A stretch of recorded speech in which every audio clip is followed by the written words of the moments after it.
Bible blessings, रविवार 28 सितंबर 2025। पहला पाठ।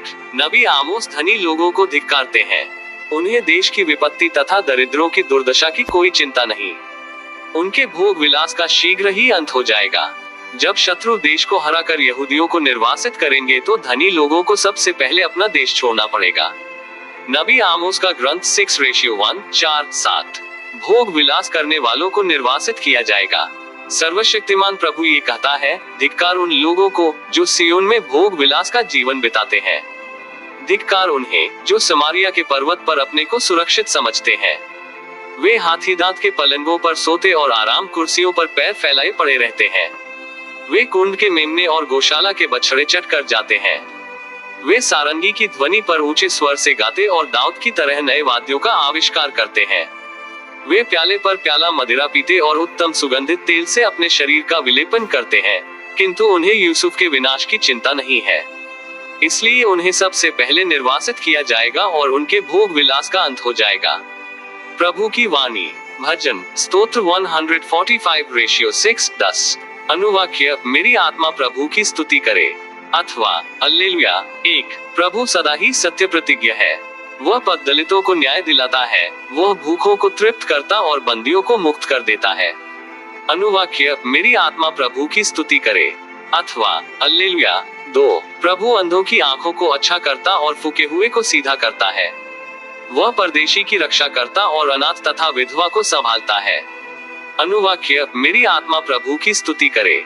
अथवा अल्लेलुया। 3। प्रभु धर्मियों को प्यार करता और विधर्मी के मार्ग में बाधा डालता है। प्रभु सियोन का ईश्वर युगानुयुग राज्य करता रहेगा। अनुवाक्य, मेरी आत्मा प्रभु की स्तुति करे। अथवा अल्लेलुया। दूसरा पाठ। संत पौलुस अपने प्रिय सहयोगी तिमोथी से अनुरोध करते हैं कि वह अपनी साधना में दृढ़ बने रहें। ऐसा करने पर तिमोथी मसीह की अभिव्यक्ति के दिन ईश्वर के दर्शन करेंगे, जो अमरता का स्रोत है और अगम्य ज्योति में निवास करता है। तिमोथी के नाम संत पौलुस का पहला पत्र 6:11-16। प्रभु की अभिव्यक्ति के दिन तक अपना धर्म निष्कलंक तथा निर्दोष बनाए रखो। ईश्वर के सेवक होने के नाते तुम धार्मिकता, भक्ति, विश्वास, प्रेम, धैर्य तथा विनम्रता की साधना करो। विश्वास के लिए निरंतर संघर्ष करते रहो और उस अनंत जीवन पर अधिकार प्राप्त करो, जिसके लिए तुम बुलाए गए हो और जिसके विषय में तुमने बहुत से लोगों के सामने अपने विश्वास का उत्तम साक्ष्य दिया है। ईश्वर के सामने, जो सबको जीवन प्रदान करता है, और यीशु मसीह के सामने, जिन्होंने पुन्तियुस पिलातुस के सम्मुख अपना उत्तम साक्ष्य दिया है, मैं तुमको यह आदेश देता हूँ कि हमारे प्रभु यीशु मसीह की अभिव्यक्ति के दिन तक अपना धर्म निष्कलंक तथा निर्दोष बनाए रखो। यह अभिव्यक्ति यथासमय परम धन्य तथा एकमात्र अधीश्वर के द्वारा हो जाएगी। वह राजाओं का राजा और प्रभुओं का प्रभु है, जो अमरता का एकमात्र स्रोत है, जो अगम्य ज्योति में निवास करता है, जिसे न तो किसी मनुष्य ने कभी देखा है और न कोई देख सकता है। उसे सम्मान तथा अनंत काल तक बना रहने वाला सामर्थ्य। आमीन। प्रभु की वाणी। जय घोष। Alleluia alleluia. शब्द ने शरीर धारण कर हमारे बीच निवास किया। जितनों ने उसे अपनाया, उन सबों को उसने ईश्वर की संतति बनने का अधिकार दिया है। अल्लेलुया। सुसमाचार। यीशु प्रस्तुत दृष्टांत द्वारा ये शिक्षा देते हैं कि भौतिक संपत्ति तथा भोग विलास से कोई स्थायी लाभ नहीं होता, किंतु जो लाजरूस की तरह धैर्य के साथ इस दुनिया में कष्टों का सामना करता है, उसे परलोक में शांति तथा अनंत जीवन प्राप्त होगा। लूकस के अनुसार पवित्र सुसमाचार शाम के 4:19-31। तुम्हें जीवन में सुख ही सुख मिला था और लाजरूस को दुख ही दुख। अब उसे यहाँ सांत्वना मिल रही है और तुम्हें यंत्रणा। यीशु ने फरीसियों से कहा, एक अमीर था जो बैंगनी वस्त्र और मलमल पहनकर प्रतिदिन दावत उड़ाया करता था। उसके फाटक पर लाजरूस नामक कंगाल पड़ा रहता था, जिसका शरीर फोड़ों से भरा था। वह अमीर की मेज की जूठन से अपनी भूख मिटाने के लिए तरसता था और कुत्ते आकर उसके फोड़े चाटा करते थे। वह कंगाल एक दिन मर गया और स्वर्गदूतों ने उसे ले जाकर इब्राहिम की गोद में रख दिया। अमीर भी मरा और दफनाया गया। उसने अधोलोक में यंत्रणाएं सहते हुए अपनी आंखें ऊपर उठाकर दूर ही से इब्राहिम को देखा और उसकी गोद में लाजरूस को भी। उसने पुकार कर कहा, पिता इब्राहिम,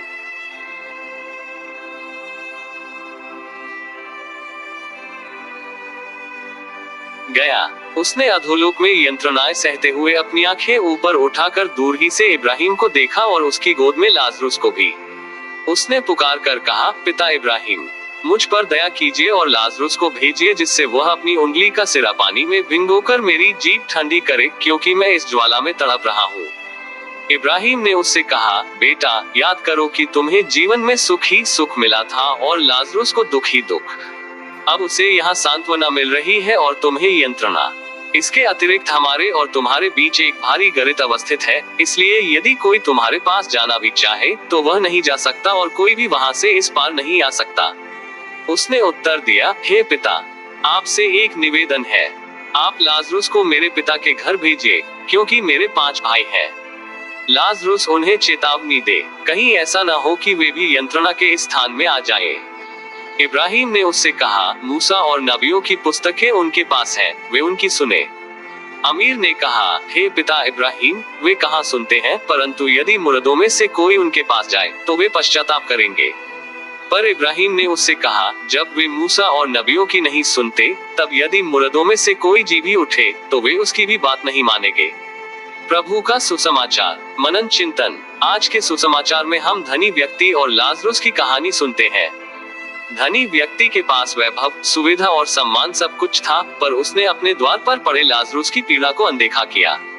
मृत्यु के बाद परिस्थिति पलट गई। लाजरुस अब्राहम की गोद में सांत्वना पा रहा था और धनी व्यक्ति यातना में पड़ा रहा।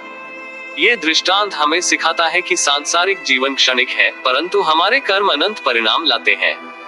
गरीबों और जरूरतमंदों की उपेक्षा हमें ईश्वर से दूर कर सकती है। पहले पाठ आमोस 6:1, 4-7 में भी नबी आमोस धनी लोगों की लापरवाही और आत्मसंतुष्टि की कड़ी निंदा करते हैं। वे विलासिता और आराम में डूबे हैं, लेकिन देश के पतन और गरीबों की दुर्दशा की परवाह नहीं करते। ईश्वर का न्याय ऐसे लोगों से पूछेगा जिनका हृदय कठोर हो गया है। दूसरे पाठ 1 तीमुथियुस 6:11-16 में संत पौलुस हमें विपरीत जीवन मार्ग की ओर बुलाते हैं। वे कहते हैं, धर्म, भक्ति, विश्वास, प्रेम, धैर्य और कोमलता का अनुसरण करो। सांसारिक धन और आराम नहीं, बल्कि विश्वास और ईश्वर भक्ति ही सच्चा धन है। हम मसीह को अपने एकमात्र प्रभु मानकर अच्छी लड़ाई लड़ने को बुलाए गए हैं। इन तीनों पाठों का संदेश स्पष्ट है। ईश्वर हमें हमारे संसाधनों और अवसरों का जिम्मेदार उपयोग करने के लिए बुलाते हैं। दूसरों की उपेक्षा, विशेषकर गरीबों और पीड़ितों की, हमें ईश्वर के राज्य से वंचित कर सकती है। सच्ची समृद्धि धन में नहीं, बल्कि विश्वास और प्रेम से भरे जीवन में है।